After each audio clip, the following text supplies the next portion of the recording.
15 things you should know if you really enjoy cooking. Tomato hack, watch this. Grab 2 plastic lids. Lid 1, tomato babies. Lid 2. Perfectly cut every single time. Shell it. She's naked. Cut it like this, and like that.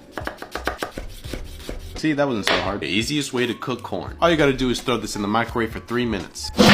At this point, it should be perfectly cooked. Just be careful, it's extremely hot. If you guys make a soup or a stew and it comes out too salty, just drop 1 peeled potato in it and it should take the salt away. If 1 doesn't reduce the saltiness, try adding 2. If you notice your brown sugar is always hard when you're going to go use it, store it in an airtight container. The bag alone will let air in, causing it to get hard. When you crack an egg, don't crack it on the side of a bowl. Crack it on a flat surface, that way you get no shell inside of your product. Is cutting chives annoying for you? All you need is chives and a paper towel. You're gonna wrap your chives inside the paper towel. The paper towel holds the chives in place, making it for very easy cutting for beginners. You have a thermometer, but you don't know if it's calibrated correctly. Grab an ice cold jug of water, put the thermometer right inside. And if it reads anywhere from 32 to 33 degrees, it's perfect. A perfectly normal and good egg will always sink to the bottom. In any case, if your egg is ever on top of the water floating belly up like this, throw it away. When it comes to salt, there are so many different kinds of sizes, but this one right here, flaky salt, is used for finishing only. Very expensive. You don't want to use this for everyday seasoning. Thing is to put baking soda in your fridge. Keeping one of these in your fridge will keep your things a lot fresher for a lot longer. But what if you don't have peanut butter? Peanuts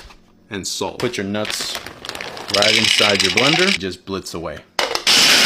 And make sure to add the salt at the end of mixing. I'm gonna show you how to know when your baking powder is good. Just put a little bit in any container. Now, if I add water to this and the baking powder starts to make like a fizzing sound, that's how you know it's good. Listen closely.